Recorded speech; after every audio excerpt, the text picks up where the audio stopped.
Good evening and welcome to the national news broadcast on Channel I, and we are ready to bring you the top stories from home and around the world. I'm Natalia Virvadana. And I'm Taraket Yaraji. First, a look at the stories making the headlines this evening. The President pledges to commit himself to build a country in which the future generation could live in pride. The Sri Lankan Prime Minister praises India for the cooperation extended through policy and priority to its neighbour. The Indian Prime Minister says that India is a most trusted partner in Sri Lanka's development. The Department of Meteorology says that dry weather would prevail till the middle of next month. A village that undergoes difficulties due to not having a bridge. And now on the top story, Prime Minister Narendra Modi reiterates that India is a most confidential partner in the development of Sri Lanka. A fact that has come under preliminary attention of both governments has been to enhance bilateral cooperation against terrorism, and these facts were disclosed in discussions between Prime Minister Narendra Modi and Prime Minister Rajapaksa, who is engaged in an official tour in India. Prime Minister Mahinda Rajapaksa accorded with official state honours in his second day of visit in India today. He was given a rousing friendly welcome by Prime Minister Modi upon arrival at the Rashtrapati Bhavan, which is the residence of Indian President in New Delhi city. Thereafter, a guard of honour of the Indian Armed Forces was accorded on the visiting Sri Lankan Prime Minister.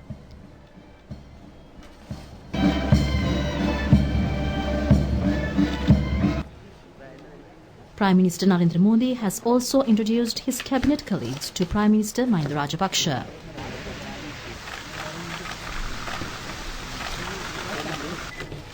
Talks between Indian President Ram Nath Kovind and Prime Minister Mahinda Rajapaksa were held at Rashtrapati Bhavan this morning. Later on, official talks between the Indo-Sri Lanka Prime Ministers took place at the official residence of Prime Minister, the Hyderabad mansion in the capital of New Delhi. The talks were conducted in an extremely cordial manner. Attention has been focused on several major topics at the discussions. They included eradication of terrorism, enhancing of bilateral trade and investment promotion.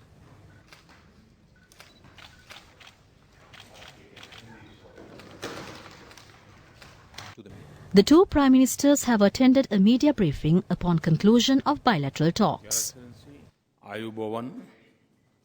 Indian Prime Minister Modi said in his media statement that stability, security and prosperity in Sri Lanka is in India's interest, but also in the interest of the entire Indian Ocean region. He also said that India has been a trusted partner in Sri Lanka's development and will continue to assist the country in its journey for peace and development. Commenting on the long-standing ethnic issue, he said that he was confident that the Sri Lankan government will realise expectation of equality, justice, peace and respect of the Tamil people within a united Sri Lanka. The Prime Minister Modi and I discussed several important issues this morning. Our discussions were based on the outcome of the discussions that the Prime Minister and held with the President Gotabaya Rajapaksa during his very successful state visit to India in November of last year. I want to thank Prime Minister Modi for his government's neighbourhood first policy and the priority that he attached to relations with Sri Lanka. We agree that our cooperation is multifaceted, with the priority given to a number of areas, including security, economy, culture and social sectors. A part of our discussions centered on cooperation in regard to the security of our two countries. India has always assisted Sri Lanka to enhance our capabilities in intelligence and counter-terrorism, and we look forward to continued support in this regard. But the President Gotabaya Rajapaksa said during his state visit that since our recent experience in April last year, we have had to rethink our national security strategies, and assistance from India in this regard would be much appreciated. I thank the Prime Minister for visiting Sri Lanka of the Easter Sunday terrorist attack. That visit provided us with immense strength to come to terms with the tragedy. I also appreciate the Prime Minister Modi's offer of $400 million as a credit line to enhance the economy of Sri Lanka and another $50 million credit line for our efforts in combating terrorism. We discussed how to follow up on these offers that were made during President Rajapaksa's visit in November. A discussion between Prime Minister Mahinda Rajapaksa and Indian Foreign Minister Subramaniam Jaishankar also took place in New Delhi today. At the talks, preliminary attention was focused on evaluation of progress of projects being implemented in Sri Lanka through Indian sponsorship. At the talks, it has been agreed to expedite implementation of several projects in this connection that have not shown significant progress in the past few years. A special feature of the state visit of Prime Minister Mahinda Rajapaksa was paying homage to the Samadhi of Mahatma Gandhi, who was the father of the Indian freedom struggle. The Prime Minister has laid floral tribute at the Mahatma Gandhi Samadhi in Rajghat in New Delhi, where monuments of dignitaries are located. The Prime Minister has made note in the commemoration book. A special souvenir was presented to the Sri Lankan Prime Minister.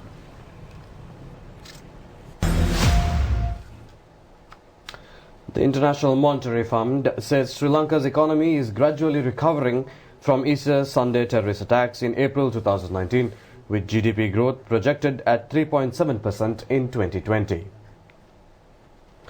Issuing an end-of-mission statement, an IF staff mission to Sri Lanka estimated that the real GDP growth at 2.6% in 2019, but expected the GDP to bounce back in 2020 3.7% on the back of the recovery in tourism, while inflation to remain at around 4.5%. A staff team from the International Monetary Fund led by Manuela Goretti visited Colombo during January 29th, February 7th, 2020 to meet with the new administration and discuss its policy agenda. The team noted that given risks to debt sustainability and large refinancing needs over the medium term, renewed efforts to advance fiscal consolidation will be essential for macroeconomic stability. The mission concluded that ambitious structural and institutional reforms are needed to anchor policy priorities, bolster competitiveness, and foster inclusive growth in Sri Lanka. Today is the Navam Full Moon Poya Day, which records several significant incidents in the history of the Buddha Shasana. In this connection, many programs relating to almsgiving, virtuous conduct and meditation were conducted in Buddhist temples throughout the island today. It was on a day like today that the position of chief disciples were presented to the Maha Arahat Theras, Sarayut and Mugalan. Another significant event connected to the Navam Full Moon Poya Day is the proclamation of a code of discipline to the bhikkhus for the first occasion. According to the Sasana history, the Lord Buddha has abandoned Ayusankara, or the determination to live an eternal life. The Saddharma Varsha Navam Poya Day religious program organized by the Sri Lanka Rupavahini Corporation was telecast throughout the day today from the historic Ramtotmalu Raja Mahaviharya in Wagegoda, Tengol. Many programs on Atasil Buddha Puja Dhamma sermons and Dhamma discussions were included in the telecast. President Gotabaya Rajapaksa says that he is committed to build a country which the future generation could be proud of. The President was addressing a ceremony at the Ananda College, Colombo, organized by the Old Boys Union of the school last evening. After my election as a president last year, I was able to meet a few teachers from my school days who are still living, and I conveyed my great respect to them. Naturally, they were so overjoyed that one of their students had become the president of this country. I do not think there would have been a greater joy for them to see a student of theirs reaching the highest in the governance in Sri Lanka and being entrusted with the destiny of our country. Finally, as an old Anandians, let us work together to make this country the best in the world to live. I love my country. I am proud of my country. I have a vision for my country. I have presented to all Sri Lankans the vision for our country, outlining key areas of focus. Please join me and work with me to achieve this monumental, making our country the best in the world, and also to present to future generations a country that they could ever be proud of. It has been disclosed in Parliament yesterday that a sum of 28,000 lakhs of rupees was spent on purchasing vehicles for ministers during the period of the previous government of good governance. Chief Government Whip Minister Johnston Fernando has revealed this fact in response to a query raised by parliamentarian of the Janata Vimukti Peramuna, Dr. Nalinda Jayatissa. Accordingly, a total of 2.8 billion rupees was spent to purchase vehicles for ministers and ministries of the government that came into power on the 8th of January 2015. 1.65 billion rupees had been spent for the vehicles of the ministers and a further 652.08 million rupees for the vehicles of state ministers. 564.9 million rupees had been spent to purchase vehicles for the deputy ministers, and the minister further said that former President Maithripala Sirisena had spent the highest amounts to purchase vehicles for the Ministry of Defence. The former president had purchased 9 vehicles, utilizing a sum of 32.89 million rupees. The vehicles he had ordered included 2 bulletproof vehicles and 2 vehicles of the type X5 BMW. Former Prime Minister Ranil Wickremesinghe had also purchased vehicles valued at 42 million rupees. He had bought a V8 type Jeep of Toyota Land Cruiser of this amount. Former Minister of Health, Nutrition and Indigenous Medicine Rajitha Senaratne had also spent 39 million rupees to purchase a Jeep of V8 type Toyota Land Cruiser. Ravi Karunanaka, in his capacity as Minister of Foreign Affairs, had purchased a Mercedes-Benz car valued at 41 million rupees. Former State Minister of Women's, Children's Affairs and Dry Zone Vijayakala Maheshwaran had also purchased a diesel-powered Land Cruiser Jeep of 42 million rupees. Former Minister P. Digambaran had also purchased a Toyota Land Cruiser V8 Jeep for a sum of 42 million rupees. Former Minister Ranjit Madhumabandara had purchased a Jeep of the type of Range Rover Sports for a sum of 42 million rupees. Minister Johnston Fernando further said that other ministers had also purchased luxury vehicles of these types utilizing similar amounts of money. And the Department of Meteorology predicts that the dry weather affecting the island may prevail up to the middle of next month. However, it further forecasts that slight rainfall may occur in the next few days. Daily routine of people were affected by the dry weather condition. Our correspondents say a decline in water levels of water resources in many parts of the island has been recorded. Water resources in areas of power stations have not received rains since last month. There has been a reduction in the water levels of the Kasalri and Mausa Kale reservoirs, which supply water to 5 hydropower stations. By 6 a.m. today, water level at the Kasalri reservoir was recorded 18 feet below spill level. In the Mausa Kale reservoir, the water level was at 17.5 feet from the spill level. Director General of the Department of Meteorology, Atula Karunanayaka, said that intermittent showers in several locations may take place on the 12th, 13th and 14th of this month. However, substantial rainfall could be expected only in the middle of next month. The Director General added that a similar situation had prevailed in previous years as well, and he has also expressed hope that there could be rainfall in the upcoming intermonsoon period. From dry weather conditions, we move to accidents. 4 persons were killed in a road accident in Malpana on the Digana-Manikkina road at dawn today. It has also been reported that the accident took place as a result of a driver of a cab failing to control the vehicle, which went off the road. 4 passengers, including the driver of the cab, were killed in the accident, which occurred at around 1:35 a.m. today. All victims were males between the ages of 17 to 30 years. They were residents of Trincomalee, Uhana, Mayangane and Manikkina. The Manikkina police station is conducting further inquiries. Minister Dallas Salha says that all teachers will have to be turned into trained graduate teachers in order to upgrade the local education system to a qualitative condition. He further says that such a measure would become the preliminary step to create a student generation equipped with intellect and virtues. Minister Dallas Salha says that nearly 70% of the teacher population are non-graduate teachers.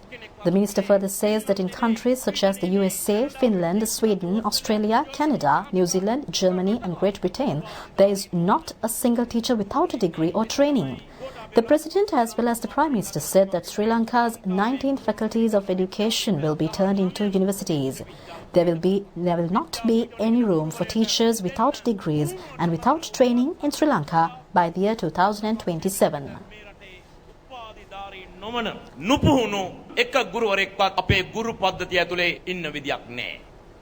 Minister Dala Salha Peruma was addressing a ceremony held in connection with the launching of the book titled Mathakaya Akurakwiya Ulpat Pena Deka, compiled by Minister Ranjit Siambalapitiya.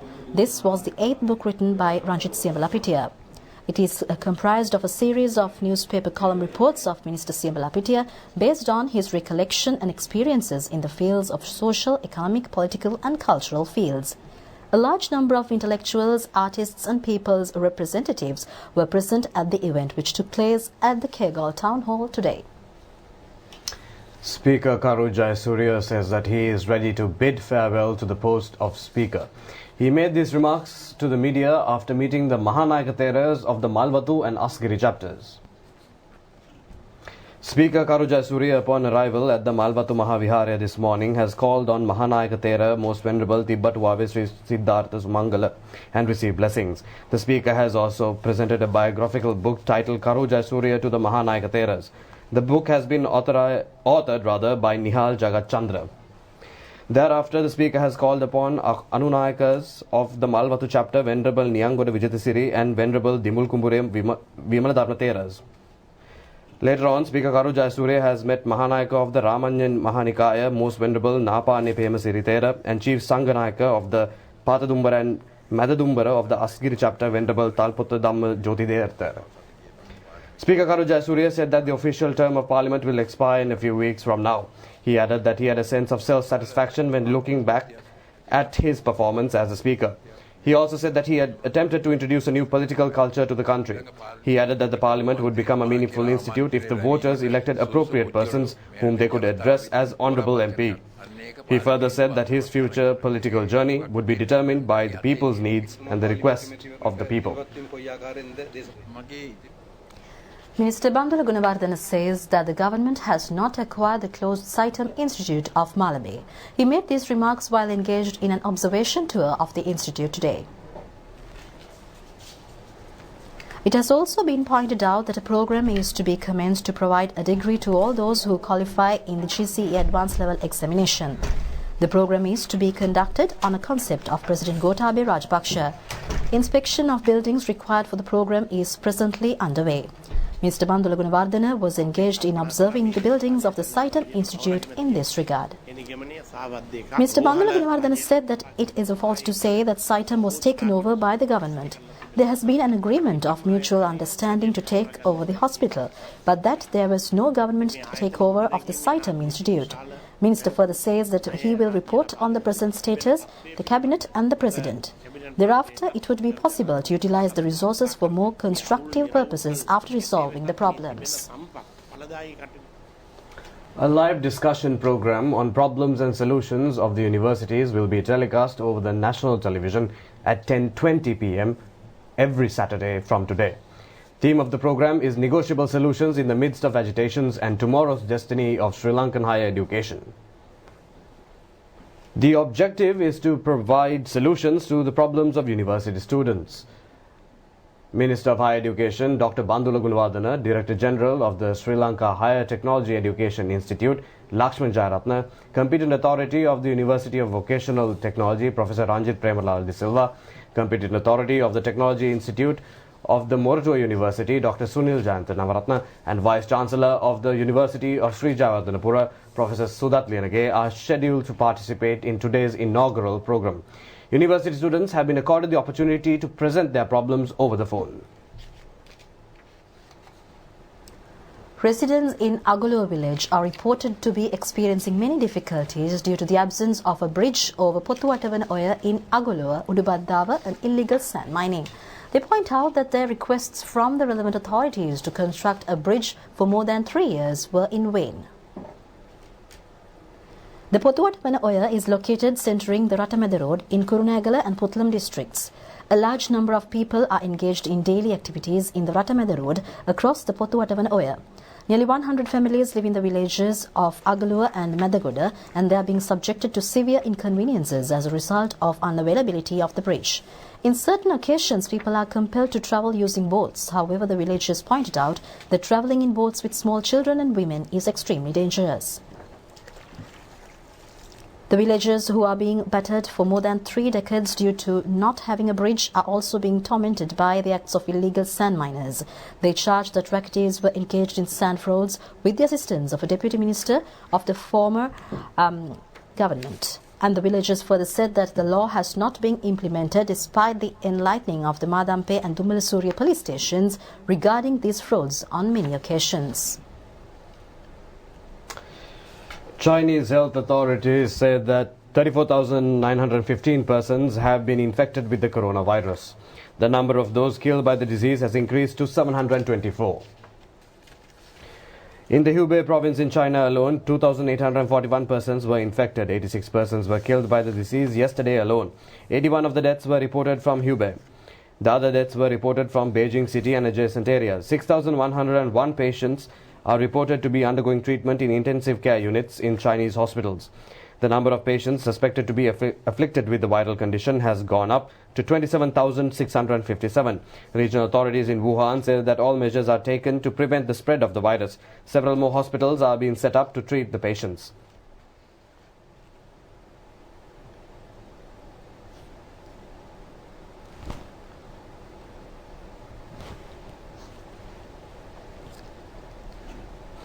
A US citizen residing in Wuhan was reported to have been killed by the coronavirus. He was the first US national to have died from the disease.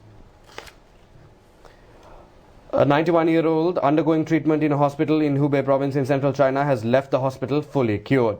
His leaving has created fresh hopes on Chinese nationals on controlling the disease. Hong Kong has imposed new legislation to control the disease. Accordingly, every person arriving in Hong Kong from China are being directed to a 2-week compulsory quarantine process. The Tesla factory, which is engaged in manufacturing US electric cars in Shanghai, is scheduled to recommence work on the 10th of this month.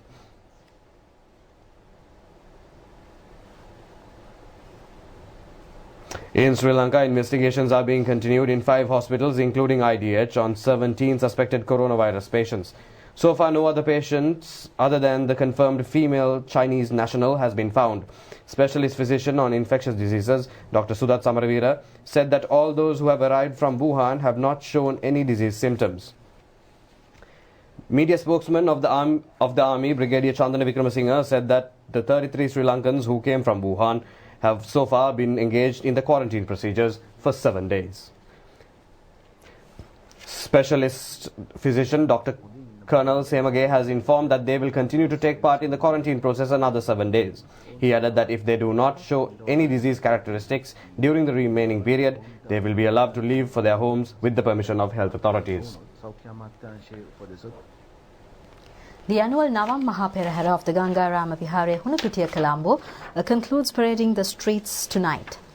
President Gotabaya Rajapaksa has placed the urn containing the sacred relics on the majestic tusker at the auspicious moment amidst blessings of the Mahasangha. Speaker Karujayasuri and the opposition leader have also attended the event. The Navam Perahara of the Ganga Rame Hunupitiya has commenced in the year 1979.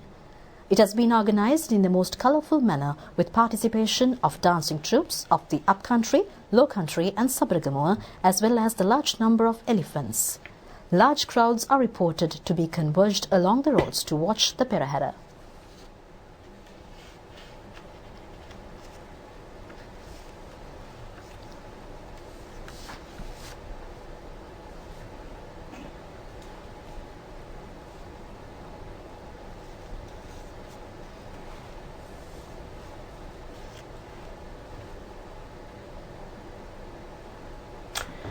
Visiting Air Chief Marshal Mujahid Anwar Khan of Pakistan has venerated the sacred tooth relic of the Sri Dalada Maligawa in Kandy this morning.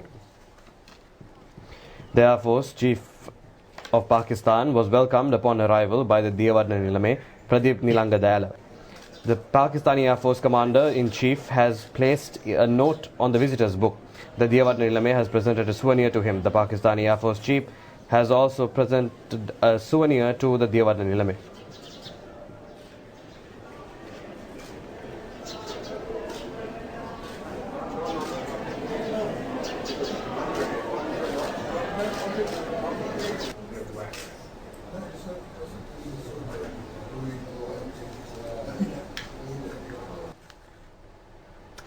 Now for your weather, the Met Department says that mainly fair weather will prevail over the most parts of the island. However, showers or thunder showers may occur at a few places in Ratnapura, Gaul and Matra districts after 2 p.m. Misty conditions can be expected at some places in central Sabaragamuwa and Uva provinces during the morning.